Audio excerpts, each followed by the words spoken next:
Hey everybody, thanks for tuning back in. We are now officially at our halfway mark through day 6 here of CMA Industry Week, and we are continuing to showcase our Canadian distributor, Gemsen. Let's bring on Dave, because Dave has very cleverly programmed this part of the afternoon to be all about marine audio. Didn't you do that, Dave? Oh, too bad I didn't bring it up earlier, but it is, part 3 of our marine marathon. Marine's a big part of it. That's what I coined. Hey, pretty smart of me. Not just kidding.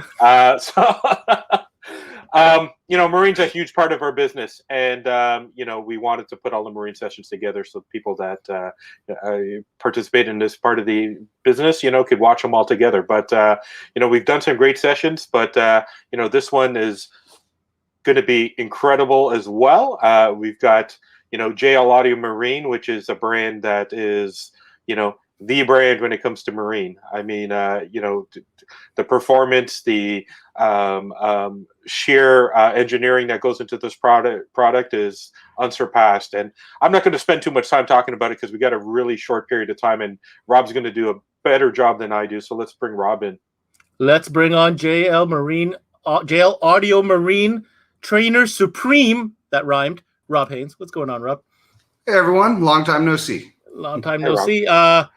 Let's dive into it, and we'll have questions for you. So I'm going to set you up here. Let's go. All right. Well, thanks again for having me. And we got a lot to talk, so I'll get going. What I do want to talk about with you guys today really is what is the JL Audio difference. From my experience working in retail, I remember being asked all the time, why is JL Audio so much more money than this one? The power handling's the same. And there's a lot that goes into our products, especially on the marine side. So we'll talk about that real quick. And then we'll talk about building what for me is the ideal marine audio system and what are the go-to products for that.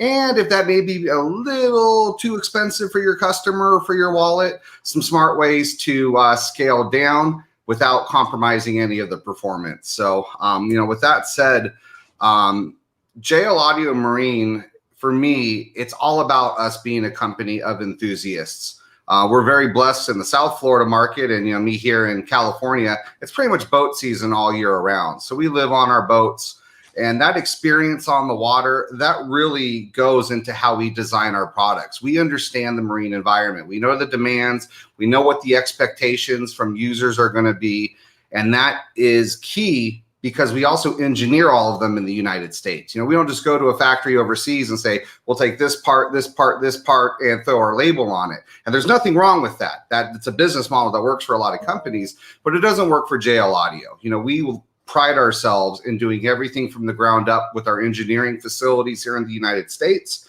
And also all of the marine speakers and subwoofers, every single model is built in our South Florida facility. And that South Florida facility, that's really where it starts for the marine audio engineering.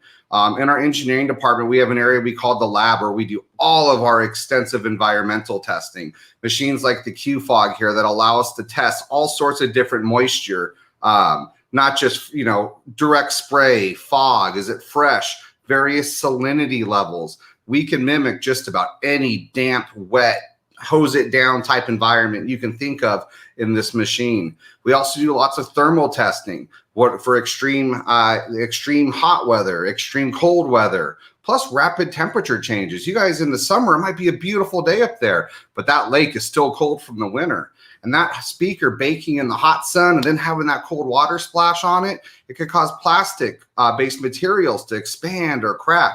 So we do extensive testing on temperature swings and all sorts of stuff. We do UV testing. Again, this is all from our experience on the water. And before we came out with high, performance marine audio gear, marine speakers were usually just inexpensive car speakers. You put in a $99 pair of speakers for a season, and in a season or two, they would fail from the elements. So our experience with that went into not just how we design them, but the testing we do as well. And then, of course, we have what we call the extended test, where we just throw everything on the roof in our building in Florida for 6 months and let that crazy weather run its course. But it's not just about the speakers. All of our electronics are also engineered here in the United States. We have a very nice facility in Phoenix, Arizona, where all of our electronics, so our MVi, the M series, MX, MHD amplifiers for the marine world, the electrical components of our Media Master source units are all designed in Phoenix. And we have an office in Portland, Oregon as well, which is where our DSP team is based. And they're responsible for the DSP processing, software, firmware on the MVi models, as well as the graphical interface, software, firmware, NEMA 2000 integration found in all of our Media Master units. We truly are an engineering company. It's something we take a lot of pride about. Our teams in Phoenix and Portland, between them, have something like almost 500 years of combined electrical DSP engineering experience between them.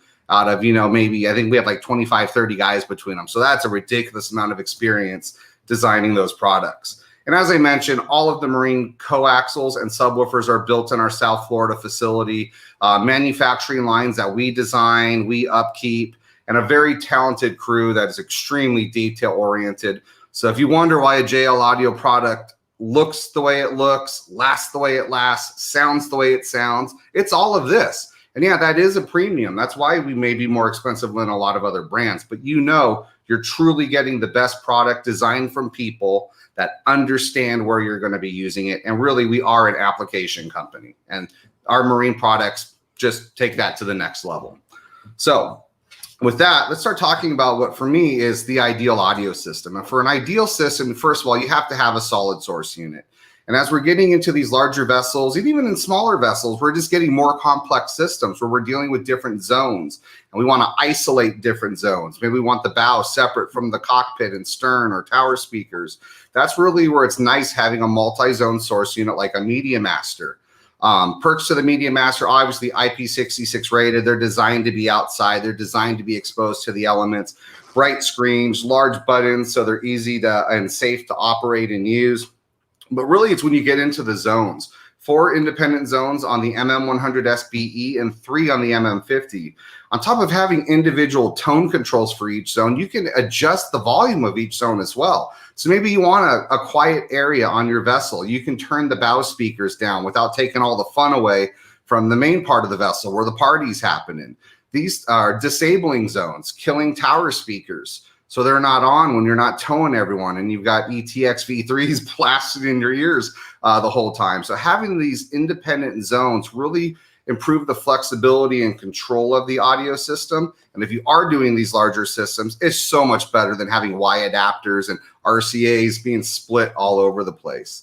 In addition to that, we've got a full fleet of wired remote controls as well as NEMA 2000 integration. So as long as you have an MFD that's compatible, you pretty much can control a Media Master anywhere on the vessel, which is, for me, again, a very cool feature because you're not always going to be at the captain's chair or where you have the source unit. Maybe, on the swim deck or up on a fly bridge or something. So having controls wherever you may be is a very nice feature with the Media Master family. Hey, Rob, that's Yes. the second time you've brought up NIMIA. Could you clear that up maybe for those that are not so marine inclined, why that's important?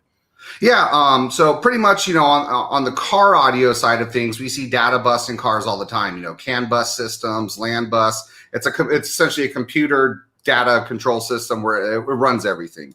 NEMA 2000 is pretty much the same thing, but it's standardized for the entire marine environment. So we're in car audio, you may find CAN bus has different variations.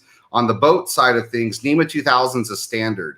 And that's what we see all these cool touchscreens in the cockpit now. That's how you can change your trim tab settings, see your speedometer, RPMs, control your navigation, control your radio, all from a single one-touch location. So standardized data bus control of the vessel, and it's pretty darn cool, actually. CAN bus on a boat.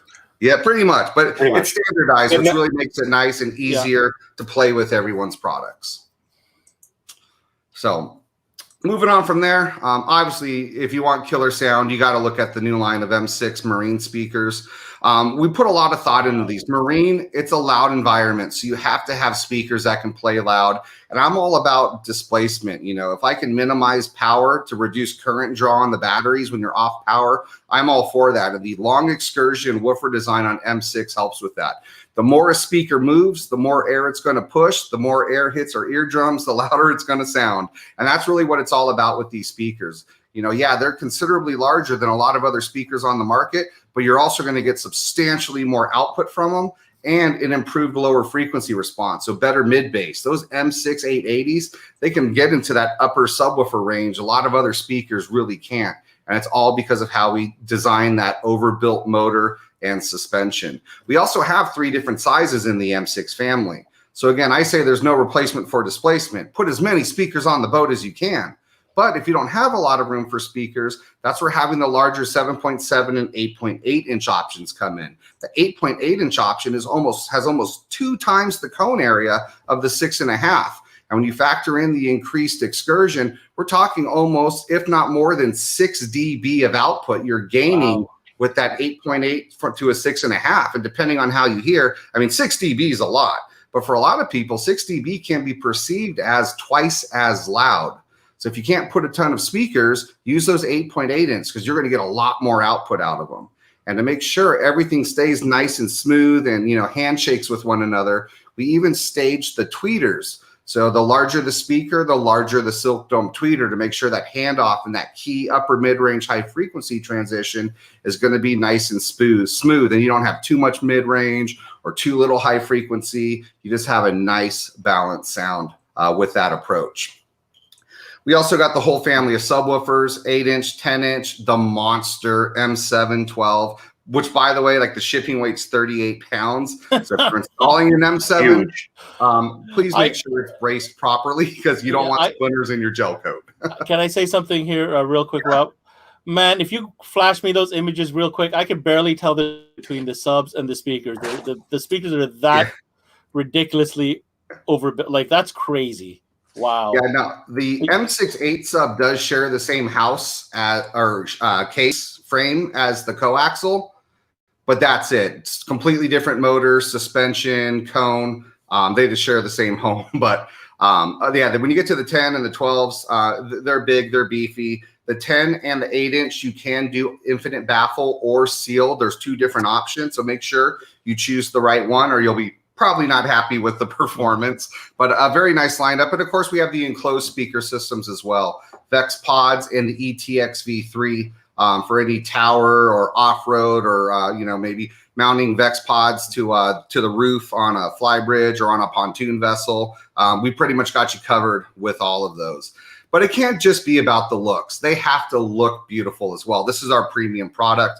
And our engineering team did a lot of work for our transflective lighting technology. And what transflective means is light can shine through and reflect off the surface. And it's not a new technology. It's been around for years. It's how LCD panels work. But what our team was able to do was make a cone that looks totally normal when it's not in use. It looks gray, it's shiny, it's nice. But when you have the top of the speaker frame completely surrounded in up to 38 or 40 LEDs, depending on the model, that light shines through and you have a beautiful cone. I mean, it literally looks like someone just painted it because there's no hot spots. You don't see any of the LEDs. They're bright, they're vibrant. First time I showed this picture at a training, someone's like, that's BS, that's Photoshop. I had to start taking pictures from our launch at the Miami Boat Show to show, no, look, this is how it really looks at night because this was our launch event. They just look stunning, and our team really did a great job with this transflective technology to make it look normal when you're not using it and have the best lit up speaker on the market when you want that pizzazz at night or during the day. So just a very diverse line of speakers. And if you want the best for your speakers, you're going to want the best on your power. And that's really where the MVi line of amplifiers come into play. This is our latest generation of amplifiers, and we've added an integrated DSP technology into them. So you have a DSP chip inside, which allows you to then plug in via a computer or through Bluetooth with a tablet and really fine tune the audio system. It allows you to change the EQs, your crossovers, and we pretty much have there's an amp for any application out there. Full range wise, we have 2-channel, 4-channel, 6-channel, and 8 channels, which is my favorite for those large complex marine systems. We've got system amplifiers for those smaller systems where you're maybe running 2 pairs of speakers and a subwoofer. And of course, we've got some monoblock options, 600 and 1,000 watts for your subwoofers. Just be aware the subwoofer amps don't have DSP built in. The full range amplifiers have a plethora of pre-outs with full DSP technology. So you'll tune the pre-out on the full range going into the monoblock, instead of tuning the monoblock itself. That helps bring the price points on those a little down and makes them a little less complex, which is always a nice thing when you can. But a very nice lineup. And again, from wherever you are, you can completely fine tune the audio system. And what I love about fine tuning the system is we've also added presets to these. So it's not just about sound. Marines, it's all about entertainment, right? You got your friends on your boat, you're partying. So it's not always about the captain. Like in a car, you're tuning for the driver's seat. But with our presets, you can create up to 6 different systems on the amplifiers and toggle through them. So you can have it where it's optimized for the captain's chair. You have a party chair mode. You have it optimized for when you're at the dock or the sandbar and it's playing outside of the vessel. Having a preset that turns on speakers when you're towing riders, or maybe creating one that quiets down specific areas of the vessel so you have a talking area. And the beautiful thing is changing presets. It's as quick as toggling a preset on a radio station. And just like that, you can toggle through 6 completely different audio systems on the boat, which is really cool. But obviously, when you're doing that, there is a bit more of a premium price when you're paying for something like MVi and all of that increased flexibility. So if that's out of the budget, moving down to an M series line of amplifiers is definitely a smart way to go. Yeah, you lose the DSP technology, but that's about it. M series still sounds phenomenal, and it all scales to MVi. The output and power configurations are all the same. So we have that 8-channel, we have that 6-channel, we have those system amplifiers. So outputs and power, MVi to M series, they're all the same. So you're not losing power. They use our efficient NextD technology, so they're going to play very nice with your batteries when you're on off power listening.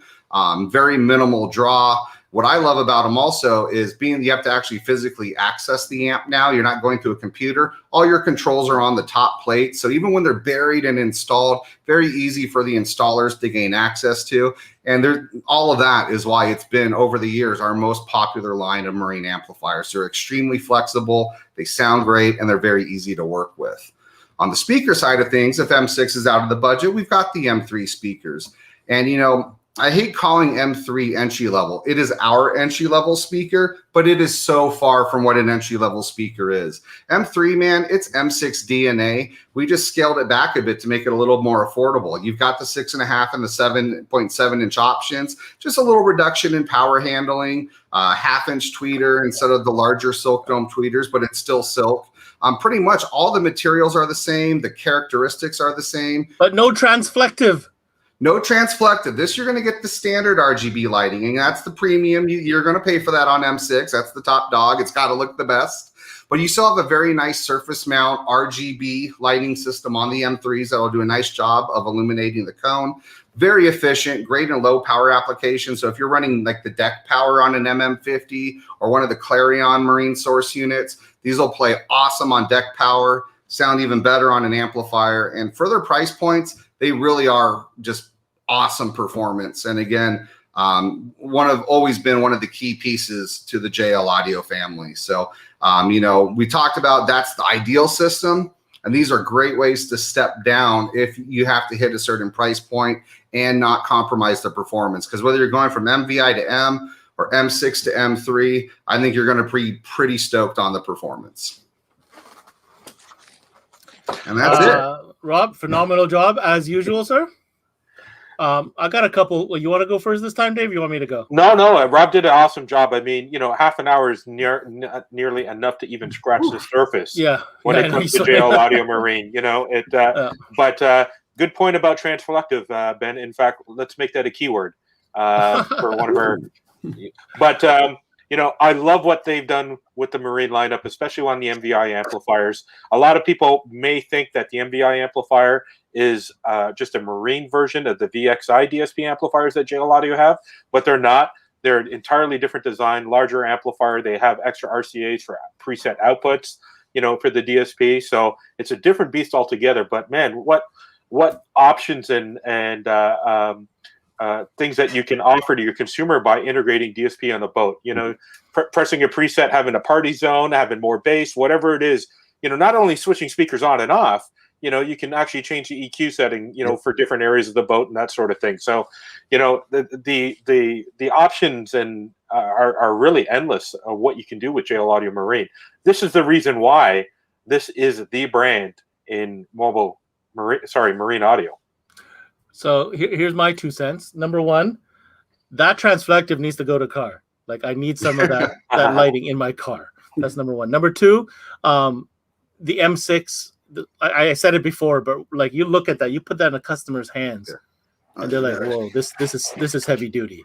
I mean, if I have the 8.8 inch right look here. at that actually. thing, that is just ridiculous. Like That's when you have a 8.8? customer that Size of my has head. when you have a customer that has a $150,000-$200,000 boat, this is what he wants to put on his boat. You just need to show them, because there's no doubt in my mind, and this is premium marine audio. I would say that. So a boat customer who has invested a lot of money in their boat, make no mistake, and I feel that a lot of dealers are scared to show high end sometimes. They want that in their boat. They'll show them. I come from the school of retail, and when I first got into retail, my dad gave me the Eddie K toolbox. He's like, read it, live it, love it, learn it. It's all you need to know. That was not true. There was a lot more. But one thing that always stuck with me was his quote: "You have to top down sell. You can start at the top and fall down, but if you start at the bottom, it's very hard to fall up. And you can't be scared. You got to present M6. You have to present MVi. The worst thing is your customer says no, and then you just sell them something that fits in their budget. But if you start at the bottom, that's where you're building the value, and it's really hard to then build value in the cooler stuff that they may very well want and need if you're not showing it to them. So don't be afraid to know and show them that stuff. Show it to them. One thing I gotta say one more thing, Dave. I gotta say one more thing. The preset multi-zone situation with the DSP is that's rock star status, because if you can sell the fact that you can have different themes, like Dave was saying, EQ settings, because you're right, the boat is unlike the car, goes through different modes. Yep. Beached up mode, at the dock mode, hosting a quiet wine and grape cheese evening mode, to my teenage kids has his friends over mode. These are all different settings, and if you can sell that, DSP boat. That's why it makes it never made sense until you just explained it to me. Like, why the hell do you need DSP on a boat? Maximizes your customer's investment, and they just get more out of their system. So 100%. It's awesome. Last thing I will say before we go to the promo, Dave, is you get a customer with one of those big fancy boats, you put up a whole bunch of JL audio gear in it, dynamite the crap out of it, and that's what you need to do. There's a dynamite plug. But absolutely. And before we sum up, real quick here, Ben, JL Audio has done such a phenomenal job in the marine side of things. I mean, they've literally reintroduced or introduced sizes that didn't exist in marine. 7.7 inch, 8.8 inch. Like 8. None of that is, none of that really existed before. So they're definitely. The fact that the tweeter upsizes with that, I think, is very, very nice. Very sweet. Let's talk about this. Yeah, real quick. So, anybody that wants to take advantage of placing any orders this month, before April 3rd, actually, you can go to shop.gemsen.com, enter CMA IW5. You'll save 5% off of any order. It could be a mix of different products. And, we want you guys to watch the win. A lot of guys can't watch live, so if you watch it before the end of the month, you can take advantage of entering one of the keywords. You can do them one at a time or do them all if you've been watching them all, and you can win some great prizes. If you do the keywords before April 5th, you're going to get double the amount of submissions. So watch and win and learn, and maybe win some great prizes. Rob, got to let you go, but I know you'll be back for some car audio. I will be here. See you in a bit. Soon, Dave, I'm going to let you go see too. you guys. Take care. There you have it. That's a wrap on the marine section with Gemsen. JL Audio Marine, top-notch stuff. Check that out. I mean, I don't know what else to say. It's top-notch. Show the customer the product if you want to sell it. I'm your host, Ben Wu. Ongoing live coverage from day 6 here of CMA Industry Week. Don't you dare go away. Till next time, we connect.